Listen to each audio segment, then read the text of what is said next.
Alors, bonsoir tout le monde. Vous excuserez ma voix qui a été frappée par un virus de l'austérité, justement. Alors, merci beaucoup.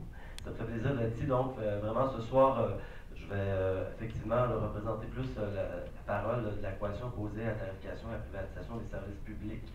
Effectivement, on peut aborder aussi l'impact sur le mouvement communautaire. La coalition, pour ceux qui ne connaissent pas la coalition, c'est une coalition qui est née en 2009. Ça fait déjà 9 ans qu'on se bat contre ce phénomène-là, qui était déjà très présent depuis beaucoup plus longtemps. On le sait, au Québec, ça fait au moins 20 ans qu'on a, à partir de Lucien Bouchard, on a des politiques affirmées de privatisation, de néolibéralisme, en tout cas au Québec. Alors, c'est pas nouveau, mais on a fait cette coalition-là il y a 7 ans. On parle d'une centaine d'organisations communautaires de partout au Québec et aussi syndicales. D'ailleurs, les syndicats qui sont ici ce soir sont partie prenante de cette coalition-là. Puis il y en a d'autres aussi qui ne sont pas ici ce soir, qui sont aussi dans la coalition. Alors, la coalition, c'est vraiment un lieu, une plateforme, un lieu de convergence de différents mouvements. C'est un lieu aussi d'éducation populaire, de construction d'outils, de recherche aussi. On travaille là, avec les risques et d'autres gens aussi pour construire un contre-discours à l'austérité. Les alternatives fiscales, on fait la promotion de ça aussi. Je pense qu'on n'est pas les seuls. Tout le monde travaille là-dessus depuis des années. Donc, ce que je vais vous parler ce soir, en fait, un petit retour sur les luttes qu'on a menées, je dirais, depuis à peu près 2-3 ans, là, depuis l'arrivée de ce gouvernement-ci, en tout cas. Puis voir un peu où on s'en va avec les luttes. Parce que, comme nos camarades, nos amis, les syndicats viennent de dire, nous aussi, on considère que dans la dernière ronde de négociation, on a réussi à sauver les meubles. Là, je ne veux pas être méchant avec tout le travail qui a été fait par les militants, mais je ne pense pas qu'il y ait eu nécessairement d'avancée majeure pour les services publics, malheureusement. Et au contraire, on va avoir encore des compressions dans le dernier budget hier, compressions importantes en santé et en éducation qui vont se poursuivre cette année.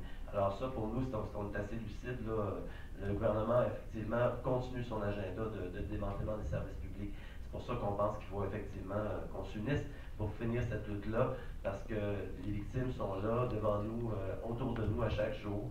Les femmes en premier qui sont les principales membres des syndicats de l'éducation, de la santé et du communautaire, et qui écopent au premier chef de toutes ces pots cassés-là, comme notre collègue ici nous a dit au début de la présentation.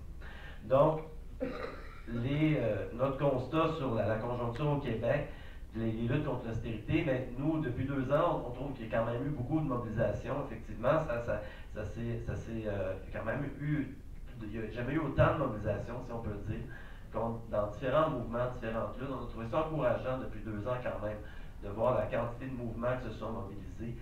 C'est difficile, par contre, c'est sûr, de cibler un enjeu parce que le gouvernement n'est pas fou. Il coupe, en fait, il n'est pas fou, il est, peu importe. Ça dépend comment on voit ça. Mais c'est clair qu'il y a tellement de fronts de lutte que c'est vrai que c'est un peu difficile à suivre par bout. Souvent, nos membres nous disent d'arrêter de nous appeler à manifester. Il y en a 2 par semaine, mais c'est ça. C'est ça qui se passe depuis 2 ans. On est constamment en mobilisation contre toutes les coupures. Il faut saluer tout le travail qui a été fait là, dans le réseau de la santé, on l'a vu, puis dans l'éducation, puis aussi les parents qui se sont mobilisés, les CPE. Il y a comme eu une vague quand même intéressante là, après le printemps érable. Là, on dirait qu'il y a quelque chose qui est reparti cet automne, cette année, puis l'année passée aussi, de plus citoyen. Et je pense que ça, c'est un des thèmes que je voudrais qu'on regarde tout le long de la soirée, de voir comment on va réussir à élargir notre lutte en dehors de nos enjeux spécifiques vers un enjeu plus collectif. Ça, je pense que ça serait intéressant. Donc, ça, c'est des choses qu'on constate, qu'on a vues, mais en même temps, le gouvernement est très dur, puis on n'a pas fait de gain vraiment là, dans aucun de nos dossiers. Nous, dans le communautaire, on a eu 0 puis une barre dans le budget. On n'a même pas d'indexation. Tantôt, on parlait du panier d'épicerie. Je pense que c'est clair qu'on est pas mal en dessous du panier d'épicerie. Ça, c'est ce qui s'est passé dans le dernier budget. Pour ce qui est des autres enjeux de la privatisation qu'on constate, ce qu'on voit sur le terrain, c'est que les compressions, l'effet direct de ça, quand il y a des compressions, surtout dans les services sociaux, c'est clair que l'effet direct de ça, c'est de repousser vers les communautés, vers les familles, ces responsabilités-là. Et il y a de plus en plus d'appels à des organisations comme les organisations communautaires ou un déversement vers l'économie sociale ou même vers le privé. de différents pans des services publics. Ça nous préoccupe vraiment beaucoup, la coalition. On pense qu'il faut absolument freiner cette tendance-là.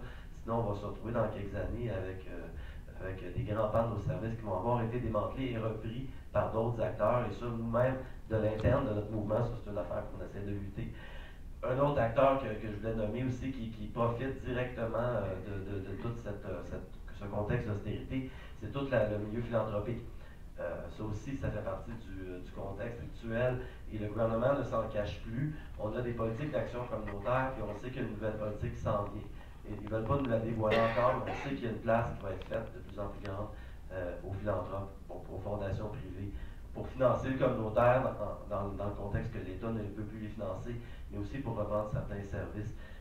Je peux donner un exemple que vous connaissez tous et toutes assez bien, qui est apparu plus clairement dans le dernier budget, mais qui se poursuit, c'est la fondation du Dr Julien. Ça en est un exemple de privatisation de certains services. Puis en plus, ça se fait avec du prêt de personnel, du personnel syndiqué par une fondation privée. C'est assez particulier ce qui se passe dans ce dossier-là. Fait qu'il faut surveiller ça de près.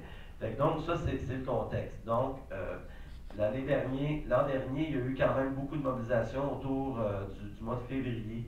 Il y a eu une semaine d'action comme cette année. L'an passé, ça a eu plus d'ampleur encore que cette année. Mais cette année, si on fait le bilan, il y a quand même eu une 50aine d'actions partout au Québec qui ont été faites en février dernier, la semaine d'action contre l'austérité. Il y a eu plusieurs actions qui ont eu lieu à Montréal. Je ne sais pas si vous vous rappelez, mais avec certains syndicats, on a occupé des banques. On est de plus en plus dans des actions qu'on qualifie de perturbations économiques.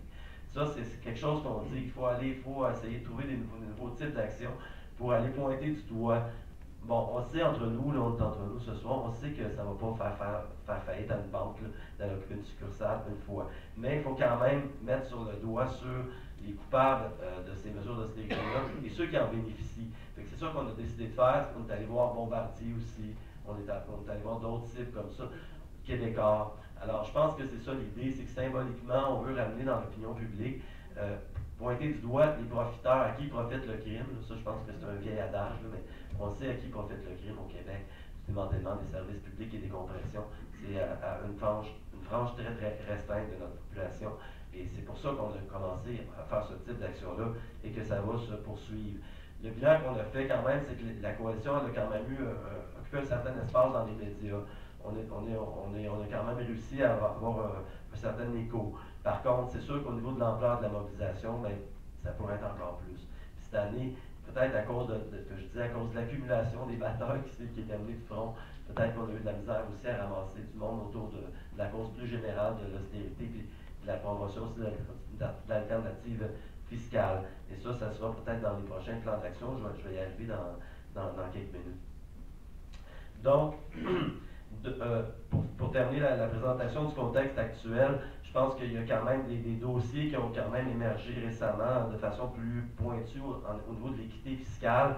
On a vu tout le dossier de l'évasion fiscale avec KPMG. Je pense que ça parle à l'opinion publique. Je pense qu'il faut continuer de pousser là-dessus parce que nous, ça fait des années qu'on dit qu'il y a des alternatives, qu'avant de couper les services publics, il faut aller chercher l'argent dans les poches de ces gens-là.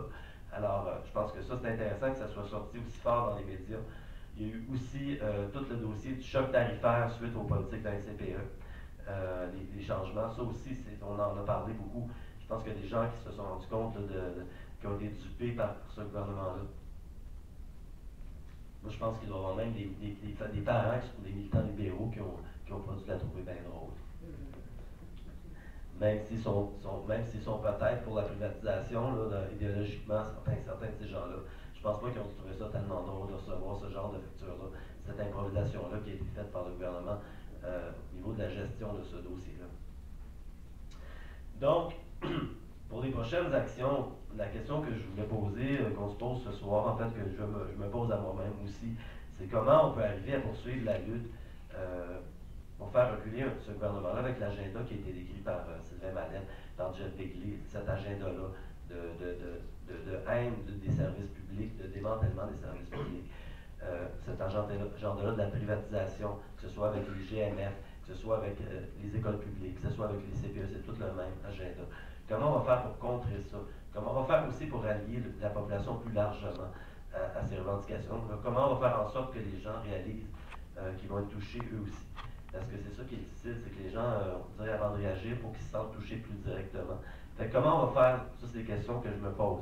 Nous, ce qu'on a sur le feu, en fait, pour les prochaines semaines, c'est de faire une action, en fait, le 31 mars, une action post-budgétaire. Fait que la coalition opposée à la tarification appelle à une action le 31 mars pour faire un espèce de bilan du dernier budget politique, puis de rappeler que ce dernier budget-là est extrêmement régressif, malgré le petit 3% d'éducation, puis le petit 2,4, je pense, 2,4 santé dans le budget. 2,1 en tout cas, bref, ce qui n'est pas un dérossement, ce qui est le maintien de l'austérité. Malgré ça, qu'est-ce qu'on va faire pour continuer la lutte pour dénoncer ce budget-là? C'est pour ça qu'on fait une action. On appelle à une mobilisation le 31 post-budgétaire. Fait que ça, cette action-là va encore une fois prendre la forme d'une action dérangeante. Moi-même, je suis dans la coalition, puis je ne sais même pas c'est quoi qu'on va faire, parce qu'on ne dévoile pas les actions. Mais attendez-vous à une action qui va frapper encore l'imagination, on espère. Fait que ça, c'est le 31 mars prochain. Et l'autre grand rendez-vous, c'est autour du 1er mai, en fait, un peu avant le 1er mai, le 29 avril prochain. Le 1er mai, je pense que cette année, bon, j'ai eu la chance d'être à la réunion du 1er mai. C'est sûr que le thème de l'austérité va revenir dans les mobilisations du 1er mai, qui vont être plus régionales, à ce que j'ai compris cette année. Mais donc, à la veille de cette action-là, qui est le dimanche, ça c'est la marche syndicale et populaire traditionnelle, là, il y aura des actions de la coalition opposée à la tarification le vendredi d'avant. Et là, on appelle encore une fois une série d'actions. Il y a déjà des syndicats qui ont annoncé qu'ils allaient mobiliser et participer à ces actions-là. Fait que l'idée, c'est non seulement de marcher comme le mouvement ouvrier a l'habitude de le faire pour rappeler l'importance du mouvement et les revendications du 1er mai traditionnel, mais aussi de dénoncer les mesures d'austérité. C'est ça qu'on propose à court terme pour les prochaines semaines qui s'en viennent. Au-delà de ça, on va se poser des questions sur, encore une fois, l'automne prochain, puis qu'est-ce qu'on fait pour élargir le mouvement. Ça, la question est ouverte ce soir, on n'a pas la réponse nous-mêmes. On a prévu une journée de réflexion de la coalition, une espèce de lac à l'épaule là-dessus, l'hiver prochain, là, si je me rappelle bien. Et dernièrement, enfin, pour pouvoir mousser la mobilisation, on pense qu'il faut absolument poursuivre le travail d'éducation populaire sur le fait qu'il y a des alternatives, parce que faut continuer de déconstruire le discours du gouvernement comme quoi il n'y a pas le choix. C'est pas vrai qu'il n'y a pas le choix de mettre toutes les économies dans le fonds des générations et dans les baisses d'impôts. Parce que c'est clair que pour nous, ça c'est la cible. Il faut absolument lutter contre les baisses d'impôts permanentes, parce que ça c'est clair que c'est un clou de plus dans le cercueil des services publics. À partir du moment où on réduit les revenus de l'État, c'est vrai que l'État va avoir de moins en moins de revenus pour les services publics. Alors ça, je pense que faut le remettre dans le discours et montrer qu'il y a des alternatives fiscales. Alors ça, c'est à faire, à continuer. Et j'ai entendu beaucoup de débats dans les syndicats aussi qui veulent aussi, je pense, je ne vais pas parler pour vous, là, mais refaire aussi de l'éducation populaire avec les membres. Mais nous aussi, dans le mouvement populaire et communautaire, on veut continuer à faire ça. On a deux nouveaux chantiers qui se sont ouverts de réflexion sur les alternatives fiscales. C'est la question des docteurs Inc., là, de l'incorporation des médecins. Ça, je pense qu'il faut le documenter là, pour savoir combien ça nous coûte cette mesure-là, puis surtout combien on pourrait les récupérer. Il y a aussi taxer le capital des fondations privées. Je vous ai parlé tantôt de la philanthropie. On veut réfléchir là-dessus à la fondation. La Fondation Mer Rouge. On va se faire une fondation d'outils, non, c'est pas vrai. À la coalition Mer Rouge, on veut réfléchir là-dessus. Comment on pourrait arriver à taxer ce capital-là? Parce qu'il y a des centaines de millions, des milliards de dollars détenus par des fondations juste au Québec et au Canada. Comment on pourrait aller taxer ça? Et là, il y a un débat que je ne suis pas supposé de parler, là, mais c'est parce que c'était pas officiel, mais il y a des gens qui ont même prononcé le mot marijuana. Mais ça, c'est vrai, il y a des gens qui ont lancé cette idée-là, on pourrait-tu réfléchir là-dessus? Dans l'idée que peut-être ça va arriver au Québec ou au Canada. Mais ça, c'est juste une petite boutade, mais c'est pas encore sérieux. Là. Mais il y a des gens qui l'ont nommé comme peut-être une piste à explorer éventuellement. Donc, pour conclure, comment poursuivre notre lutte au-delà des négociations, au-delà des contrats de travail, comment on peut arrêter ce gouvernement-là. c'est sûr que l'échéance électorale, il y a des gens qui y pensent, mais ça c'est un enjeu, mais c'est pas une fin en soi, les élections, mais comment on va arriver, dans le fond, à trouver une manière de faire changer les politiques en faisant pression sur ce gouvernement ou en trouvant une manière de faire avancer les luttes pour vraiment qu'il y ait des choses qui changent. Voilà. Bon, ben, premièrement, je veux dire que nous autres aussi, on a des questions sur le leadership dans notre milieu. ça existe aussi. Non, non, oui, oui. Donc, ça fait partie, je pense, mais effectivement, je pense que les questions sur le leadership sont importantes, c'est sûr, mais en même temps, il faut voir sur quoi c'est quoi le sens de la lutte, sur quoi on va se coaliser. Ça, je pense que c'est important de voir ça pour la suite des choses. Je pense que l'exemple qui vient d'être donné, est-ce que des luttes, ça a été nommé par plusieurs personnes, est-ce que des luttes qu'on veut faire ensemble pour l'ensemble de la population? Les services publics, je pense que là-dessus, on s'entend tous qu'il faut les préserver. Après ça, le salaire minimum, c'est intéressant. En passant, j'ai checké le taux de change, là, ça fait 19,80 canadiens, 15 piastres US. Fait que ça devrait être la campagne pour le 19,80 au Canada. Faut pas être ambitieux. Pourquoi pas? 15 piastres US, 19,80. Let's go. Fait que, sérieusement, je trouve ça intéressant qu'il y ait ce genre de lutte-là pour continuer. Fait que, peut-être que c'est ça la piste. Est-ce qu'il faut faire des campagnes unitaires sur des enjeux plus ciblés? Est-ce qu'il faut faire des. Je sais pas. Je pense que ça revient souvent dans la discussion, ça. Comme quoi c'est un monstre à trop de tête, l'austérité. Ça revient souvent dans la discussion, mais j'ai pas la solution. Parce que c'est dur de choisir une lutte au détriment de l'autre. Ça, c'est un débat en soi. Puis, je voudrais juste, pour conclure, je veux juste ramener aussi l'enjeu, je l'ai nommé tantôt un petit peu rapidement, mais l'enjeu de la prochaine élection, comment on va faire pour défaire Couillard? En tout cas, il y a beaucoup de monde qui se pose des questions là-dessus aussi. Ça, encore une fois, c'est une grosse question. Je pense que ça serait le fun peut-être d'aborder ça aussi si on est capable ce soir ou plus tard. Voilà. Ça a que c'est moi qui va conclure. Peut-être pas, c'est toi qui vas conclure. Puis Justine aussi, c'est ça. Ben, pourquoi tu n'as pas parlé devant moi? Je vais juste dire quelques mots avant de céder la parole à Justine. Donc, moi je pense que ce soir, la préoccupation qu'on avait à la coalition, c'est de voir justement comment on peut poursuivre la lutte contre le démantèlement des services publics. Après une période intense de négociation, etc., comment on poursuit la lutte avec le mouvement syndical et les autres mouvements. Comment on va travailler ensemble? C'est plus cette question-là, je pense, qui reste. Et j'espère que les syndicats vont se remettre sur pied, que les gens vont se reposer parce qu'ils le méritent, puis qu'après ça, qu'on va pouvoir se mettre à parler d'action commune parce qu'on en fait depuis longtemps. Et je pense que ça doit se continuer absolument assez rapidement parce qu'il y a comme on a dit, à chaque semaine, il y a quelque chose qui arrive, un peur, une mauvaise nouvelle. Fait que ça, je pense qu'il faut s'unir. Du côté de la santé, juste pour dire à Jeff qu'on essaye, même sur une base locale, il y en a eu des tentatives de faire des espèces de mouvements comme les parents ou autour des établissements de santé, dans des quartiers, ça a essayé d'exister. Mais ça n'a peut-être pas réussi autant que ce qui s'est fait dans le milieu de l'éducation, des CPE. Mais je pense qu'il faut poursuivre ça. Démontrer aux gens c'est quoi l'impact des politiques d'austérité sur eux, sur leur famille. Et je pense que c'est comme ça qu'on va réussir à poursuivre la lutte dans les prochains mois. Puis d'ici l'élection qui s'en vient. Puis c'est ça. Je finis avec ça justement en disant, bon ben, qu'est-ce qu'on fait? Parce que pour préparer ce rendez-vous électoral-là, je pense qu'on va avoir un méchant job à faire. On l'a fait avec les casseroles avant la destitution de Charest, mais qu'est-ce qu'on va inventer ce fois-là? Pour en faire une lutte plus sociale, plus citoyenne, plus large, contre ce modèle-là de société qui nous est proposé, en fait, qui nous est imposé actuellement. Qu'est-ce qu'on va pouvoir trouver pour fédérer des gens autour d'intérêts parfois divergents, mais autour d'une lutte commune, syndicale, communautaire et politique, parce qu'on n'aura pas le choix d'arriver dans le composant politique. Puis il y a plusieurs joueurs sur la table. On sait que Pierre-Carl Plateau est en train de se repositionner, entre autres. Il y a Québec solidaire qui est là. Il y a toutes sortes d'appels aux convergences ces temps-ci du mouvement, ben pas juste souverainiste, là, je pense de toute la gauche finalement, pour contrer la droite. Comment on va faire ça? Je pense que c'est des grosses questions, mais il faut qu'on s'y attelle rapidement, il faut qu'on y réfléchisse, qu'on trouve un moyen de faire avancer ça.